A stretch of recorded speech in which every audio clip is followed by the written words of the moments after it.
Assalamualaikum warahmatullahi wabarakatuh. Perkenalkan kami dari kelompok 10 K2.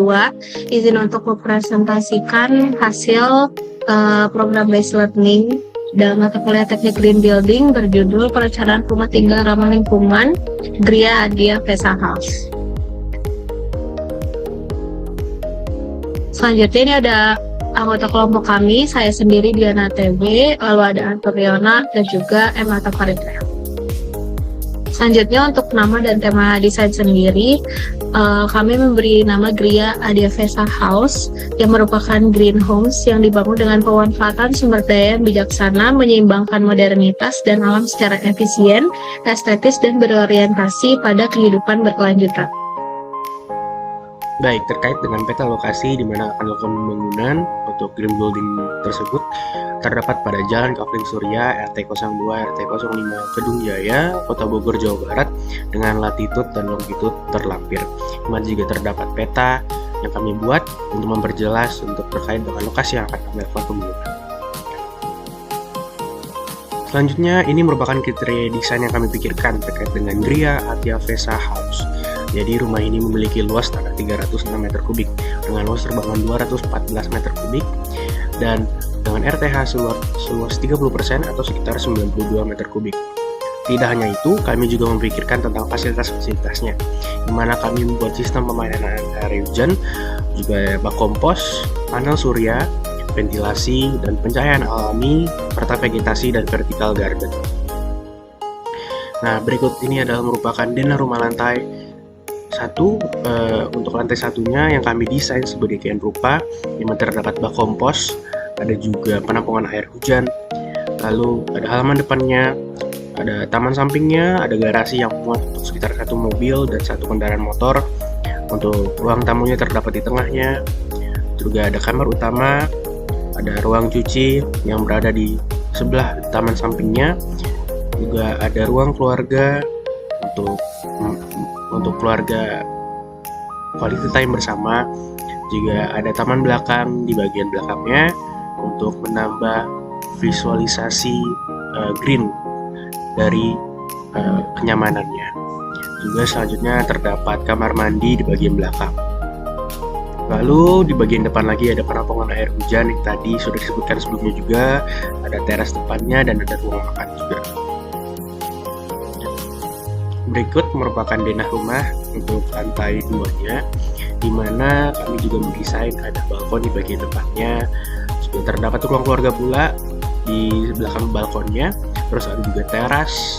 Teras ini kami fungsikan untuk menikmati pemandangan-pemandangan yang berada di sekitar rumahnya, di mana juga pemandangan gunung salak.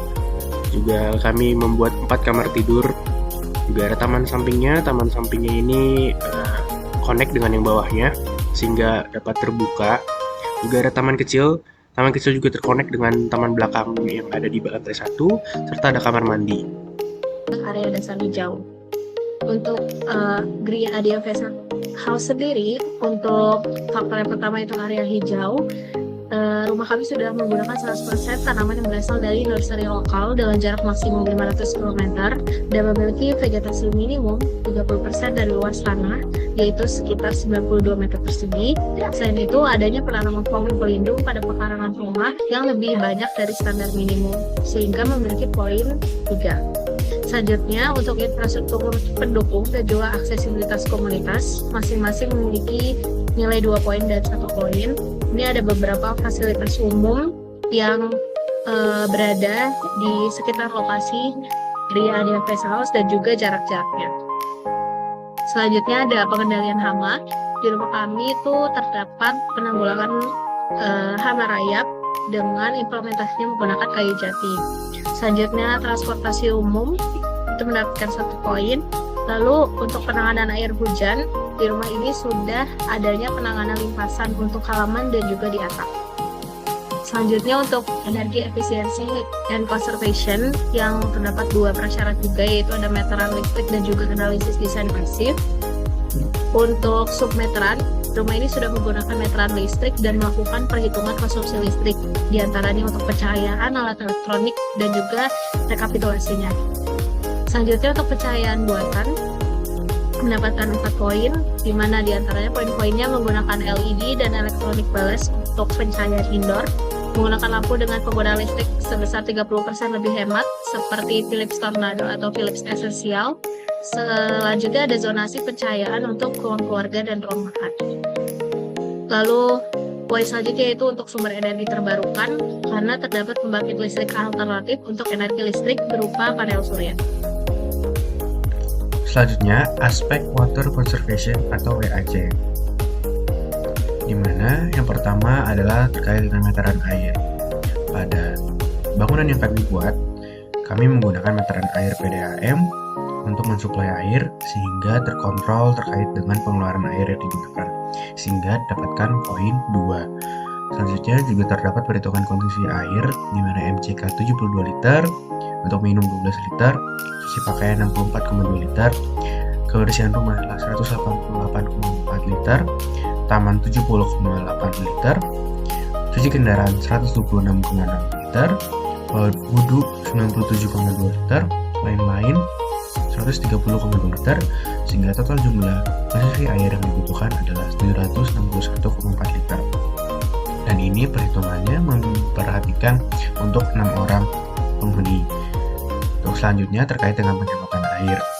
Penyemprotan air, kami menggunakan WC dengan 4,5 liter per flash dan atau dual flash untuk 60% total WC, sehingga dapatkan poin 2. Dan untuk shower, kami menggunakan 9 liter per menit untuk solo showernya, dan untuk kerannya menggunakan 7 liter per menit untuk 50% total keran, sehingga mendapatkan poin 5. Selanjutnya terkait dengan penggunaan air hujan. Kami memanfaatkan air hujan dengan menampungnya pada penampungan air hujan dengan kapasitas lebih dari 200 liter, di mana kami memanfaatkan juga talang air yang ada di atap untuk mengalirkan air hujan dan ditampung ke dalam penampungan tersebut. Selanjutnya terkait dengan irigasi hemat air, penyiraman tanaman pada bangunan atau pada rumah tersebut menggunakan air hujan yang ditampung pada penampungan air hujan, dan air ini tidak menggunakan sumber air primer dari PDAM, sehingga mendapatkan 2 poin. Selanjutnya terkait dengan pengolahan air limbah, sistem pengolahan air limbahnya menggunakan septic tank, sehingga mendapatkan poin 1. Selanjutnya terkait dengan MRC atau Material Resource Cycle. Terkait dengan pertama, non-ODP refrigeran, kami pada bangunan ini tidak menggunakan AC atau tidak menggunakan sistem AC, sehingga tidak menggunakan refrigeran HCVC, sehingga mendapatkan 1 poin. Lalu selanjutnya terkait dengan material reuse, kami menggunakan beberapa material bekas pada pembangunan ini, termasuk dalam jendela, dalam pintunya, serta furniturnya, sehingga mendapatkan poin 1. Selanjutnya terkait dengan penggunaan kayu, kami menggunakan kayu yang bersertifikat, sehingga mendapatkan 1 poin. Lalu selanjutnya untuk material dari sumber yang ramah lingkungan, kami menggunakan beberapa material ramah lingkungan, sehingga mendapatkan poin 2. Lalu selanjutnya kami juga menggunakan material lokal sekitar Bogor yang ada di daerah proyek tersebut, di mana kami menggunakan hebel dari produksi sekitar Bogor serta kayu-kayu yang ada di Bogor dalam radius 1000 km dari lokasi tersebut, dan pastinya berasal dari Indonesia. Untuk poin selanjutnya ada IHC atau Indoor Health and Comfort. Poin pertama itu sirkulasi udara bersih, itu bernilai 3 poin. Karena luas ventilasi minimum 5-10% dari luas lantai, lebih dari 75%, itu sesuai. Habis itu ada pencahayaan alami, itu mendapatkan nilai 2 poin. Karena cahaya alami masuk melalui jendela yang cukup banyak, hampir di seluruh ruangan, yang dapat menerangi minimal 50% luas ruangan rumah. Selanjutnya ada kenyamanan visual, itu mendapatkan nilai 1 poin. Karena menggunakan lampu dengan tingkat pencahayaan iluminasi ruangan yang sesuai dengan SNI yang berlaku, bisa dilihat di tabel yang di bawah. Selanjutnya ada minimalisasi sumber polutan, itu mendapatkan 3 poin karena tidak menggunakan produk atau komponen bangunan yang mengandung timbal dan merkuri. Juga tidak menggunakan cat dan coating yang dipakai memiliki kadar VOC rendah, salah satunya cat Avitex. Poin selanjutnya itu ada tingkat kebisingan, mendapatkan nilai 1 poin karena tingkat kebisingan sesuai dengan standar, yaitu sebesar 30-35 desibel untuk ruang tidur dan 30-40 desibel untuk ruang keluarga. Selanjutnya ada kenyamanan spasial, mendapatkan 1 poin karena bisa dilihat luas kamar 4x3 meter untuk 1 orang dan 4x5 meter untuk 2 orang, itu sudah sesuai. Selanjutnya ada BEM atau Building Environment and Management. Yang pertama ada desain dan konstruksi berkelanjutan, itu bernilai 4 poin karena melibatkan seorang tenaga ahli.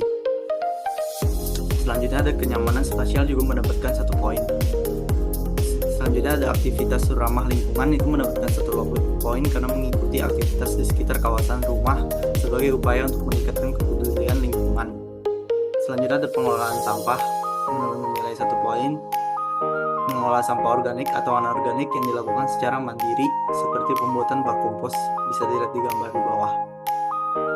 Selanjutnya ada keamanan, mendapatkan 1 poin karena adanya upaya penjaminan keamanan dan penanggulangan bencana.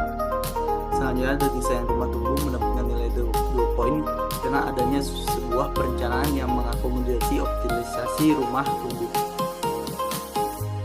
Nah, untuk skor akhirnya itu bernilai 59 atau kriterianya itu platinum, bisa dilihat dari masing-masingnya, kalau di total bisa dapat 59. Ini rancangan anggaran biaya untuk lantai 1 dan ini yang untuk lantai 2 dengan total biaya keseluruhan lantai 1 dan lantai 2 jika ditotalkan yaitu 1,2 miliar.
sekian dari kelompok kami, kurang lebihnya mohon maaf. Wassalamualaikum warahmatullahi wabarakatuh.